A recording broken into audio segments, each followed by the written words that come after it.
Hello everyone, welcome to Vibhuti's cooking corner. આજે આપણે બનાવીશું ફરસાણવાળાની દુકાન જેવા જ એકદમ ક્રિસ્પી અને તીખા લસણિયા ગાંઠિયા બનાવીશું.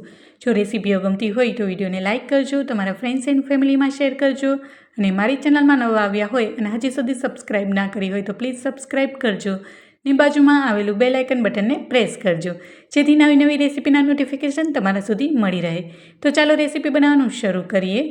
લસણિયા તીખા ગાંઠિયા બનાવવા માટે અહીં સૌથી પહેલાં 25 થી 30 નંગ જેટલી લસણની કળીઓ લઈ લીધી છે અને એક નાના મિક્સર જારમાં એને સારી રીતના એની પેસ્ટ બનાવી લીધી છે. હવે આપણે લોટ બાંધીશું. તો અહીં મોટું એવું વાસણ લીધું છે અને મેં 2 બાઉલ જેટલો ચણાનો લોટ લીધો છે અને વજનમાં જોઈએ તો 200 ગ્રામ જેટલો ચણાનો લોટ છે. હવે આ લોટને વ્યવસ્થિત રીતના સારી રીતના ચારી લઈશું. અહીં આ ગાંઠિયા બનાવવામાં જો તમે લસણ ના ખાતા હો તો સ્કીપ કરી શકો છો, પણ જો લસણ ખાતા હોય તો ચોક્કસથી આ ગાંઠિયામાં લસણથી ટ્રાય કરજો. ખૂબ જ ટેસ્ટી એવા ગાંઠિયા અલગ જ રીતે આજે હું તમારી સાથે બનાવીને શેર કરવાની છું. પૂરી માપ સાથે અને ટિપ્સ સાથે પહેલેથી છેલ્લે સુધી સ્કીપ કર્યા વગરને આ વિડીયોને જોજો. હવે આપણે લોટ છે એ ચરાઈ ગયો છે. હવે તેમાં મસાલા નાખીશું. તો મસાલામાં 1/2 ટીસ્પૂન જેટલો હળદર પાવડર, 1 ટીસ્પૂનથી થોડુંક વધારે કાશ્મીરી લાલ મરચું પાવડર, 1/2 ટીસ્પૂન જેટલું હિંગ, સ્વાદ પ્રમાણે મીઠું નાખીશું. ત્યારબાદ લસણની પેસ્ટ કરેલી છે એ લસણ નાખીશું. ત્યારબાદ 1/2 ટીસ્પૂન જેટલો અજમો નાખીશું. અજમાને હાથ વડે આવી રીતના વાટીને નાખવાથી ખૂબ જ સારી એવી ફ્લેવર આવશે અને જ્યારે આપણે ગાંઠિયા ખાશું ત્યારે અજમાનો ટેસ્ટ પણ સારો એવો આવશે. આ ગાંઠિયા તીખા બનાવવાના છે એટલા માટે મેં લાલ મરચું પાવડરનું પ્રમાણ થોડુંક વધારે નાખ્યું છે. હવે મણ માટે અહીં 4 થી 5 ટેબલસ્પૂન જેટલું મેં તેલ લીધું છે. હવે હાથ વડે બધા જ મસાલાને લોટમાં સારી રીતના મિક્સ કરી લઈશું. તમે બધાએ તીખા ગાંઠિયા તો ખાધા જ હશે, પણ ક્યારેય આવી રીતના લસણિયા તીખા ગાંઠિયા ક્યારેય નહીં ખાધા હોય તો ચોક્કસથી આ મારી રેસીપીને ટ્રાય કરજો. જો તમે લસણ ખાતા હોય તો એકવાર આવી રીતના લસણ નાખીને આ ગાંઠિયા બનાવજો. જ્યારે તમે એને ફ્રાય કરશો ત્યારે આખા ઘરમાં એટલી મસ્ત એવી સ્મેલ આવશે અને આ ગાંઠિયા ચા સાથે પણ ખૂબ જ સારા એવા લાગે છે. હવે આપણે લોટ બાંધીશું અને લોટ બાંધવામાં પણ ધ્યાન રાખવાનું છે. સાવ થોડું થોડું પાણી એડ કરતા જવાનું અને લોટને બાંધતું જવાનું છે. ચણાનો લોટ છે ને ચીકણો હોવાથી થોડું પણ વધારે પાણી પડી જશે તો લોટ છે એ ચીકાસવાળો થઈ જશે. એટલે ખાસ એ જ વાતનું ધ્યાન રાખવાનું છે કે પાણી છે એકદમ સાવ થોડું થોડું ધ્યાન રાખીને એડ કરતું જવાનું છે અને લોટને કઠણ એવો બાંધી લેવાનો છે. તો તમે જોઈ શકો છો મસ્ત લાલ એવો આપણે લોટ છે એ બંધાઈ ગયો છે. કાશ્મીરી લાલ મરચું પાવડર નાખવાથી લોટનો કલર પણ એકદમ મસ્ત લાલ ચટાટકેદાર આવી ગયો છે. હવે અહીં ઉપરથી 1 ટેબલસ્પૂન જેટલું ઓઇલ એડ કરી અને લોટને સારી રીતના મસળી લઈશું. આ ગાંઠિયા ફરસાણવાળાની દુકાન જેવા એકદમ ક્રિસ્પી અને ટેસ્ટી બનીને રેડી થશે.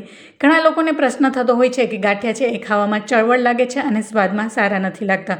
જો તમારું મણ પરફેક્ટ નહીં હોય તો ગાંઠિયા છે એ ચવળ લાગશે અને ફ્રાય કરવામાં પણ ખાસ ધ્યાન રાખવાનું હોય છે કે મીડિયમ ટુ હાઈ ફ્લેમ જ ફ્રાય કરવાનું હોય છે. ઘણીવાર હાઈ ફ્લેમ પર ફ્રાય કરવાથી અંદરથી સારી રીતના કૂક નથી થતા અને ઉપરથી બળી જાય છે, જેથી ખાવામાં પણ સારો સ્વાદ નથી આવતો. હવે અહીંયા મેં જે આપણે ગાંઠિયા પાડવાનો સંચો લઈ લીધો છે અને ગાંઠિયાની જારી લઈ લીધી છે અને તેમાં સારી રીતના ઓઇલ ગ્રીસ કરી લીધું છે.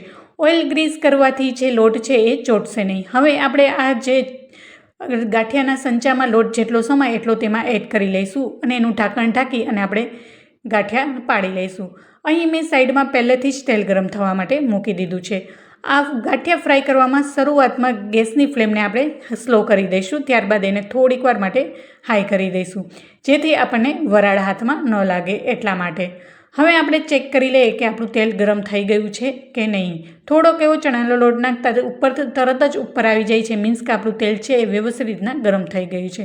હવે હું અહીંયા થોડી વાર માટે ગેસની ફ્લેમને સ્લો કરી દઈશ જેથી હાથમાં આપણે ગાંઠિયા પાડીએ તો વરાળ ન લાગે એટલા માટે. હવે સંચાની મદદથી આવી રીતના આપણે તીખા ગાંઠિયા પાડી લઈશું.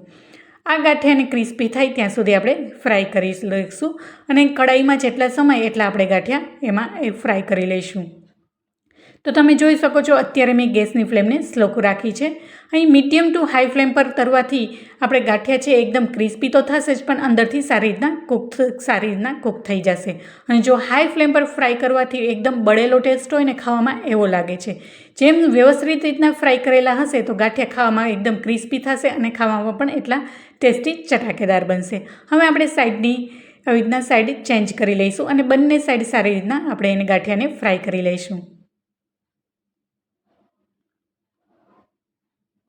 તો આપણે ચેક કરી લઈએ. હજી થોડીક એવી વાર છે, થોડાક એવા ગાંઠિયા પોચા લાગે છે તો ફરીથી 3 મિનિટ માટે થોડીક વાર એને ફ્રાય કરીશું.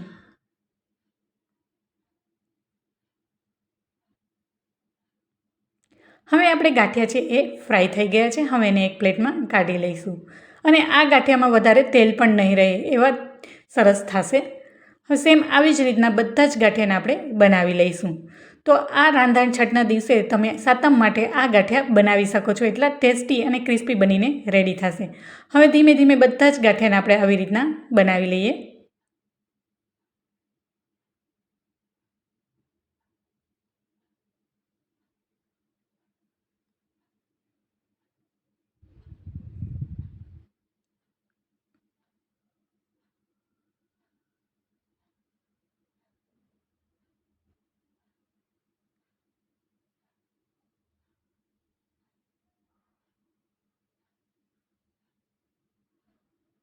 આપણે ગાંઠિયા છે એ ફ્રાય થઈ ગયા છે. હવે કાઢી લઈએ. સેમ આવી જ રીતના બધા જ ગાંઠિયા બનીને રેડી થઈ ગયા છે.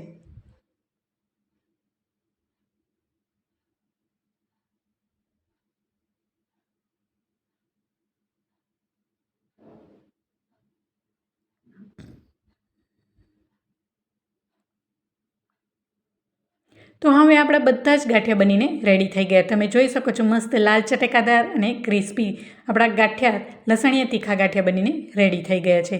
આવી રીતના હાથમાં લેતા જ તરત જ ભૂકો થઈ જાય એવા આ ગાંઠિયા બનીને રેડી થઈ ગયા. તમે જોઈ શકો છો વિડીયોમાં કે આવી રીતના હું હાથમાં મુઠ્ઠી વાળું ત્યાં જ ગાંઠિયાનો ભૂકો થઈ ગયા છે. જરા પણ ચવડ નથી. એકદમ ખાસ્તા ફરસાણવાળાની દુકાન જેવા જ એકદમ લસણિયા તીખા ગાંઠિયા બનીને રેડી થઈ ગયા છે.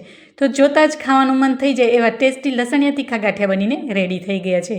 તો કેવી લાગી મારી આજની આ રેસીપી મને કોમેન્ટમાં જરૂર જણાવજો. રેસીપી ગમી હોય તો વિડીયોને લાઇક કરજો, શેર કરજો અને મારી ચેનલને સબસ્ક્રાઈબ ના કરી હોય તો સબસ્ક્રાઈબ કરજો. ને આવી જ નવી નવી રેસીપી માટે બાજુમાં આવેલું બેલ આઇકન બટનને પ્રેસ કરજો, જેથી નવી નવી રેસીપીના નોટિફિકેશન તમારા સુધી મળી રહે. ફરી મળીશું એક નવી રેસીપી સાથે અને એક નવા સ્વાદ સાથે. ત્યાં સુધી આવજો and thank you for watching.